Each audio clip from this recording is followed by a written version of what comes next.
Trump Putin मुलाकात पर पिघली, लेकिन रूस यूक्रेन जंग बंदी ना हो सकी। अमेरिकी सदर डोनाल्ड ट्रंप और रूसी सदर व्लादिमीर पुतिन के दरमियान अहम मुलाकात जुमा को अलास्का के जॉइंट बेस एल्मनरूफ रिचर्डसन में हुई। दोनों सदूर के दरमियान मुलाकात तकरीबन 4 घंटे तक जारी रही। दोनों रहनुमाओं ने बातचीत को इंतहाई तमीरी करार दिया, मगर यूक्रेन जंग खत्म करने के लिए सीज़फायर का बाज़ाब्ता ऐलान नहीं किया जा सका। अमेरिका और रूस के सदूर कुछ ही लम्हों के वक्फे से जुमा को अमरीकी रियासत अलास्का पहुंचे थे। सदर ट्रंप एयरफोर्स वन तैयारे से पहले बाहर आए और सुर्खकालीन पर सदर पुतिन का इस्तकबाल किया, खुशगवार अंदाज से मुसाफा किया और इन्हें अपनी लेमोजीन गाड़ी में बिठाकर फौजी एयरबेस से मुलाकात के मुकाम पर ले गए। गाड़ी में पिछली नशिस्त पर बैठे दोनों सदूर के साथ मुतरजम नहीं था। रूसी सदर वैसे भी अच्छी अंग्रेजी बोलना चाहते हैं, इसलिए गाड़ी में किसी हद तक Trump Putin one on one मुलाकात हुई। बाज़ाब्ता बातचीत में दोनों मालिक के वज़रा ख़ारजा समेत हर फरीक के दो अहदेदार मौजूद थे। दोनों रहनुमाओं ने वफूद के सतह पर यह मुलाकात शुरू होने के मौका पर सहाफ़ियों के सवालात का जवाब देने से गुरेज किया, सिर्फ वीडियो और तस्वीर बनवाई। खबर रसाई एजेंसी के मुताबिक मुलाकात में यूक्रेन में जंग बंदी से मुतालिक गुफ्तगू हुई। सदर ट्रंप जंग बंदी के ख्वाह हैं, लेकिन उन्होंने दूसरी मुलाकात पर जोर दिया।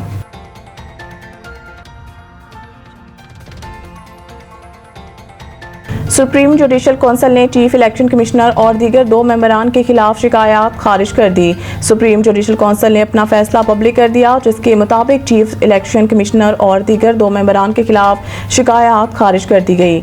जारी इलामिये के मुताबिक सुप्रीम जुडिशल कौंसिल ने इलेक्शन कमीशन के सरबराह और 2 अरकान के खिलाफ दायर की गई 3 अलग-अलग शिकायत दर्ज कर दी हैं। जारी इलामे के मुताबिक सुप्रीम जुडिशल कौंसिल ने इलेक्शन कमीशन के सरबराह और 2 अरकान के खिलाफ दायर की गई 3 अलग-अलग शिकायत खारिज कर दी हैं। सुप्रीम जुडिशल कौंसिल के 8 नवंबर और 13 दिसंबर 2024 को इजलास हुए थे। इजलास में chief election commissioner Sikandar Sultan Raja और इलेक्शन कमीशन ने 2 अरकान निसार अहमद दुरानी और शाह मोहम्मद जतोई के खिलाफ शिकायत का जायजा लेकर खारिज कर दिया गया।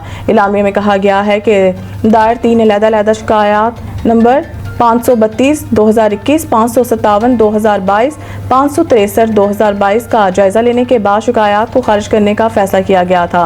वाज़ेह रहे कि पीटीआई ने भी शिकायत सुप्रीम जुडिशल कौंसिल को भिजवाई थी।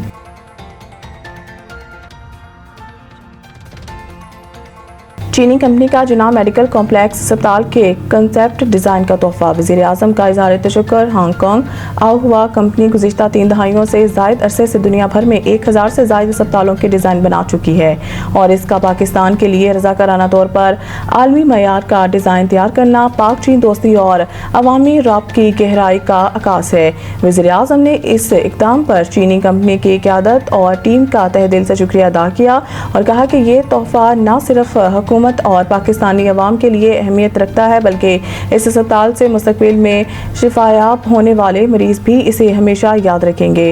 वज़ीर-ए-आज़म ने इस अज़म का इजहार किया कि जिनाह मेडिकल कॉम्प्लेक्स को आलमी मयार के मुताबिक एक टर्शरी केयर अस्पताल बनाया जाएगा।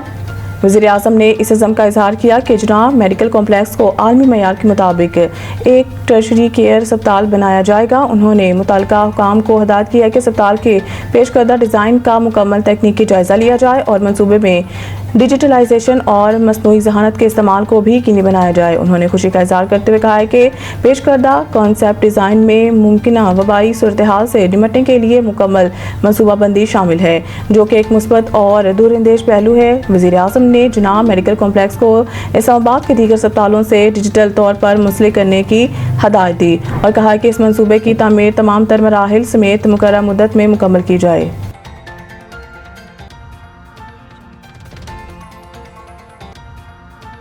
फौज को दिलचस्पी नहीं है, दहशतगर्दी के नाम पर मासूम अवाम की जान ले। DG ISPR director general ISPR ने तलबा के साथ खुसूसी नशिस्त की, जिस दौरान उन्होंने बलोचिस्तान से ताल्लुक़ रखने वाले तलबे इल्मों के सवालात के जवाब भी दिए। डीजी ISPR का कहना था कि हमारे जहनों में ये डाल दिया जाता है कि बलोचिस्तान की अवाम और नौजवानों में पाकिस्तान के लिए कुछ पनप रहा है, लेकिन बलोचिस्तान की अवाम पाकिस्तान और सूबे के दरमियान ताल्लुक़ को बहुत अच्छी तरह समझते हैं।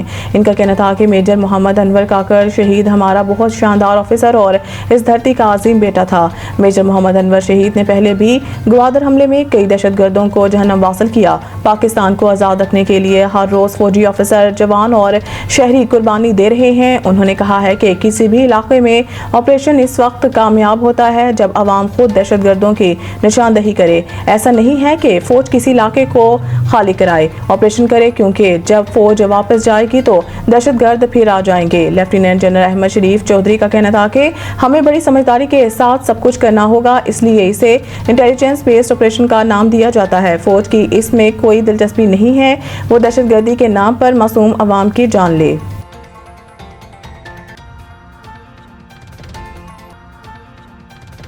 पख्तूनख्वा में बारिशों और सैलाब से नुकसानात की तफसीलात जारी। 307 अफराद जाँ बहक, रेस्क्यू ऑपरेशन जारी।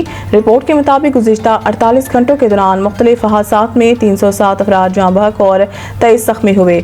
जाँ बहक होने वालों में 279 मर्द, 15 खवातीन और 13 बच्चे शामिल हैं, जबकि जख्मियों में 17 मर्द, 4 खवातीन और 2 बच्चे शामिल हैं। PDMA के मुताबिक बारिशों और फ्लैश फ्लड के नतीजे में मजमूई तौर पर 74 घरों को नुकसान पहुंचा है, जिनमें 63 जुज़वी तौर पर मुतासर हुए, जबकि 11 घर मुकम्मल तौर पर मुनहदम हो गए। ये हादसा सूबे की मुख्तलिफ अजला स्वात, बुनेर, बाजोड़, तोरगर, मानसहरा, शांगला और बडग्राम में पेश आए।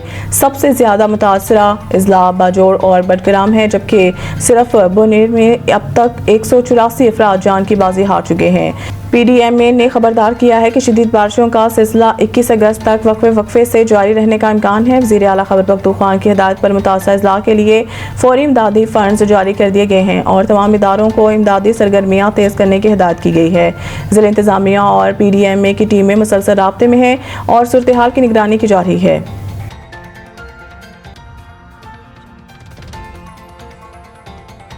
PCB की नाक़िस हिकमत अमली, मेंटोर्स की पोस्ट खत्म लेकिन तनख्वाह बरकरार। तफसीलात के मुताबिक पाकिस्तान क्रिकेट बोर्ड ने गुज़िश्ता बरस कौमी टीम के 5 साबिक खिलाड़ियों शुएब मलिक, सरफराज अहमद, मिसबाह उल हक, वकार यूनुस और सकलैन मुश्ताक को नए प्रोजेक्ट चैंपियंस कप के लिए मेंटोर मुकर्रर किया था। इनको 50 लाख रुपए माहाना मुआवजा दिया जाता रहा। गुज़िश्ता अरसा चैंपियंस कप को ही ख़त्म करने का फैसला कर लिया गया। यूं मेंटोर्स की भी ज़रूरत बाकी ना रही। शुएब मलिक पहले ही मुस्तफ़ी हो चुके थे। अलबत्ता दीगर चारों साबिक क्रिकेटर्स को बदस्तूर माहाना तनख्वाहों की अदायगी जारी है। इस हवाले से ज़राए ने बताया है कि सकलैन मुश्ताक और वकार यूनुस को PCB ने बरतरफी के खतूत भेज दिए। अलबत्ता इन्हें मुआहदे के तहत 4 माह की तनख्वाह देना होगी। इस दौरान भी बोर्ड इनसे कोई काम ले सकता है। सरफराज अहमद और मिसबाह उल हक की खदमात मुस्तकिल हासिल कर ली गई हैं। अलबत्ता ताहाल इन्हें कोई नई जिम्मेदारी नहीं सौंपी गई। ज़राए के मुताबिक दोनों की माहाना तनख्वाहों में कमी का इम्कान है। इस हवाले से इन्हें ज़ुबानी तौर पर आगाह भी किया जा चुका है। याद रहे कि 5 मेंटोर्स को माहाना 50 लाख रुपए तनख्वाह वसूल करने पर मुसलसल तनकीद सहना पड़ी है।